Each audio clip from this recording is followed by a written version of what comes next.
Hey everyone, it's Gloria and welcome back to another video. If I sound sick, it is because I am. Well, I was, and I'm still recovering. COVID hit me hard, and I have been out for the last 6 days. Apologies ahead of time if I'm not making sense, and if you don't like to hear sick people talk. But I wanted to finally film my July wrap-up because it's been a few days already, and we're in August now, and I want to talk about the 17 books I read and one I DNF'd in the month of July. So let's get into things. As usual, I categorize them by genre or theme. And to kick things off, I'm going to start with the one book that I read for Jane Austen July, and that is Persuasion. I read this alongside a bunch of ladies, and there was a Voxer group hosted by Gem of Books and Spread Book Joy. This is now my third Austen. I've read Pride and Prejudice and Emma, and unfortunately this is my least favorite one, which is the unpopular opinion because I think this is the sweet gem that stands out of Austen's works that so many people love. I was just quite bored with it, if I'm honest. I was not compelled by the main character. I found her to be a wallflower and lacking personality, and ultimately I was very underwhelmed with the love story because all of it happened off screen, off the page. It happened in the past, and when we start the story we barely see any of it unfold, and so unfortunately for me it just didn't really work. I ended up giving this one 3 stars. I still liked it. I'm still glad I'm reading Austen. I want to continue her books. I think I will read another one before August is over yet, but for a variety of reasons this one just was not my favorite, and the movie, the new Netflix one, was also not my favorite. That one was very cringy to watch, as many people agree with, and I've seen quite a few of those like video essays now hopping around of people just tearing that movie apart, which is entertaining. So anyways, I read this one, not my favorite, but I'm still glad I read it, and I'm glad that this was my participation in Jane Austen July for the very first time. Next, let's touch base on historical fiction, my favorite genre. In my last video, I was on the hunt for a 5-star historical fiction read, and so I won't spoil that video. Go watch that if you are curious about these next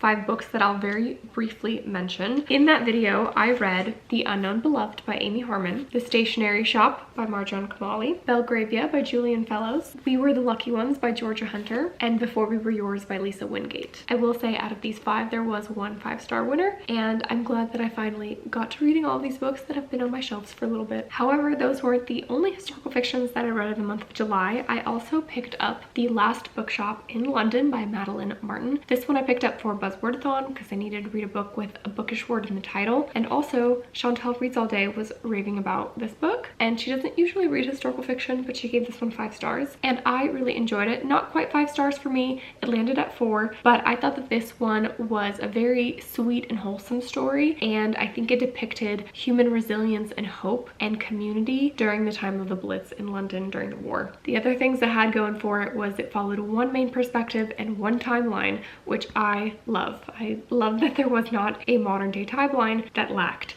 So I think that is what rounded out this book for me. We follow one main woman, and she is working at a bookstore, and at first she doesn't really care about books or has really ever read much, but then as events unfold and as she makes friends and builds community and trust with other people, she starts to fall in love with books and reading, and other people rely on her as well for it, and it was just very sweet, and I thoroughly enjoyed this one. I then picked up The Book of Longings by Sue Monk Kidd. This was an author that I've been meaning to get to, and she was on my list of authors to read in 2022, so I'm glad I picked this book up. But this one was a very unique one for me. It's technically, I don't know if this is biblical fiction, kind of. The book is mainly set in Nazareth, where we meet a 16-year-old girl named Anna, and she is arranged to be married to an old widower that she does not want to marry. Her and her mother's relationship is very fraught, and she has family obligations, duty-bound obligations of Jewish customs and rules that she needs to follow that she doesn't agree with. She wants to be a writer and she wants to be free. She ends up meeting an 18-year-old Jesus, and they end up falling in love and getting married. However, the majority of the story, she is kind of separated from Jesus, and the stuff that happens in scripture of Jesus's ministry and like everything that went down with him, she's not there with him through it all. And I also had no problems with the way Jesus of Nazareth was depicted in this story. I think the author took parts of how we interpret and understand Jesus in the Bible and made that a human experience in this book and portrayed him to be a very gentle man, an open-minded man who treated women during this time period very differently, which I think all of those things were true from my understanding of what I've read about Jesus. And so I guess theologically or scripturally, whatever, I had no issues with this book. I thought it was very unique. I ended up giving this one 3 stars just because there was nothing that really amazed me about it all. More than anything, this is a story of women during this time period who long for more. They are dreaming for more. They want more from their lives than what they are expected to be based on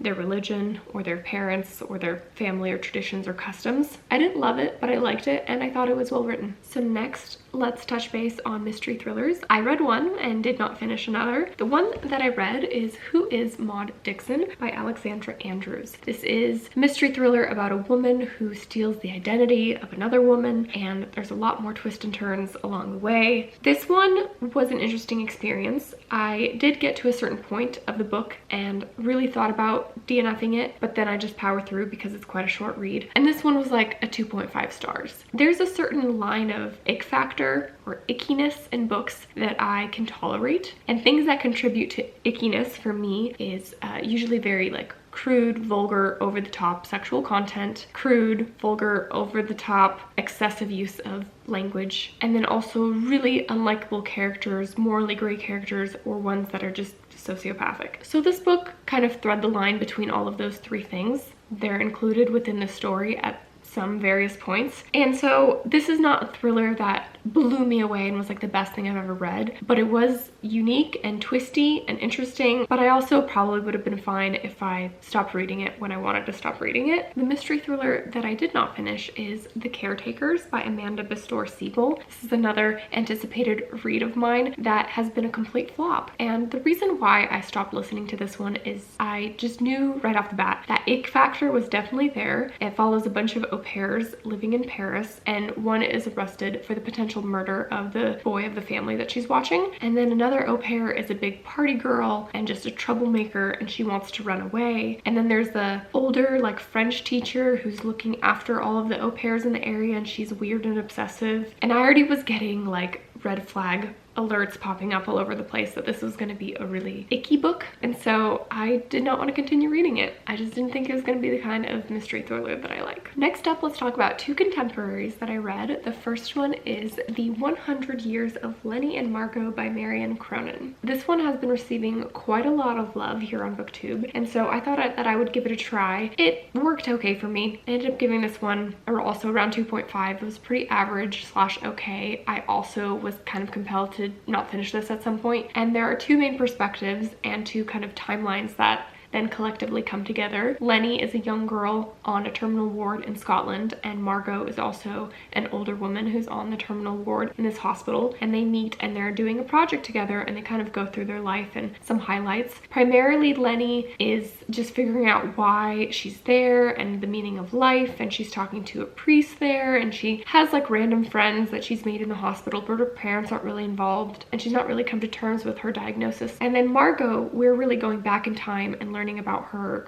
loves and what happened in her life and the different events that occurred to her. I was just kind of bored and let down and was like, well, that's fine. Like, nothing really special happened here. I didn't really feel emotionally attached to anyone. It just felt very meh to me, which is very unusual because people are like in love and obsessed and emotionally attached to the story. But for some reason, it just did not hit me in the heartstrings like I thought it would. The other contemporary that I finished was a rom-com, and that is Part of Your World by Abby Jimenez. This one was a fun one. I gave it 3 stars. It was sweet, very bantery, very like Emily Henry, but it was extremely steamy for me. It was very, very heavy sexual content, even more so than any of the Emily Henry books that I read, which was kind of surprising to me. So just warning you there, I personally was a little bit thrown off by how much it was included. And then at the end of the day, this is just a very like unlikely love story. We have big age gap. We have a young man and an older woman. The woman is very rich and wealthy and a doctor, and the man doesn't really know what he's doing with his life in a small town. And just like all of the factors of that story working out together, I was like, yeah, sure. It all just felt very like silly, over the top, and unrealistic. more so than any of the rom-coms that I have read so far. So that's why this one was kind of like just as average as all the rest of them and not anything special to me. All right, next, let me touch base on some middle grade that I picked up, and that is some middle grade poetry. And I picked up Love That Dog and Hate That Cat by Sharon Creech. I first heard these mentioned from Chantal Reads All Day. They are just short and sweet little poems for kids. I imagine these being very helpful when you're introducing your child to poetry. They're just kind of silly and fun and light about a boy who, in this first book, used to have a dog and loved that dog, but then his dog died, and he's writing these poems to his teacher in class. And he's also learning about poetry and learning about poets and different structures of ways to write poems. And then this is a continuation of the story, and it's all about this one cat that he hates, but then he ends up adopting a cat into his home. Also continues his journey of writing poems for his teacher. So they're both just very short and sweet and light and fun, and I'm glad I read them. They were very easy reads. Now we're moving into graphic novels, but I read a few that were also middle grade. The first one is Garlic and the Vampire by Bree Paulson. This one was also very short and sweet and light. This is about a small community that live in the forest, and there's a witch, a good witch, who enchanted all of her vegetables, and so they become little like human vegetables. And then they notice that a castle not too far away recently has some smoke, and they think that a vampire has started to live there, and so they send Garlic, because vampires are afraid of garlic, to go fight off and fend off the vampire. Turns out he's nice and decides to join the community and help out. And so it was very just light and fun, nothing special or amazing, but I thought it was a very cute one. The next graphic novel I also picked up, I think because Liv's Library mentioned it, and that is Be Prepared by Vera Brosgol. Now this one I was connected to a lot more. I think I ended up giving this one 4 stars because this was about a Russian experience, or these parts of the story were very much rooted in Slavic culture, which I can relate to so much. This is based on this author's true experience of going to a Russian summer camp. It's about this young girl who goes to the summer camp and she doesn't feel like she belongs. She's just having this like horrible experience, but then along the way she starts to grow and make different friends and find herself and what she's good at and how she can connect with other people. And it was just very sweet, and I thought it was special and a unique perspective from this author who experienced something along these lines on a real level, and also again that like Russian culture element to it I loved. And then the last 2 graphic novels I have to mention are both adult graphic novels that I meant to read in April for Asian American Heritage Month, but I didn't. But I still have these books, so I thought I'd read them in July. These 2 are both Asian stories, The Best We Could Do and We Served the People My Mother's Stories. In The Best We Could Do, the author tells the story of her parents and how they immigrated from Vietnam, how they met, what they experienced, all of the ramifications politically, everything that was going down in Vietnam, and then how the dynamics and relationships shifted in the US when the family immigrated, the dynamics between the parents and how she relates to her mom or her dad, how she relates to her siblings. All kinds of stuff is unpacked in this book, and there were pockets of the story that were very beautiful that I could relate to as a daughter of immigrants who came to the US as refugees. But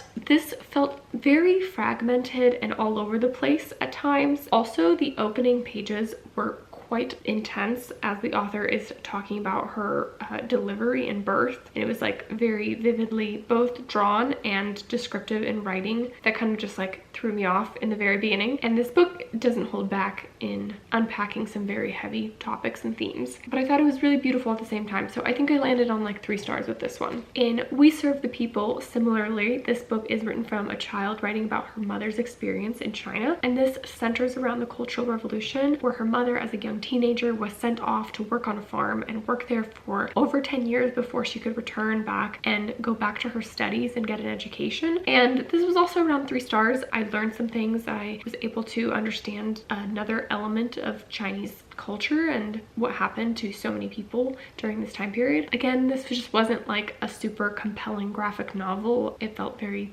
dry at times. So those are all of my reads for July. I read quite a few books, a lot of good ones, a lot of average ones. I think by far my favorite and the best ones were the historical fiction ones that I actually didn't even mention in this video, but were in my previous vlog. But thank you for watching this monthly wrap up. Let me know if you read any standout books in July, and I'll see you guys in another book video soon. Bye!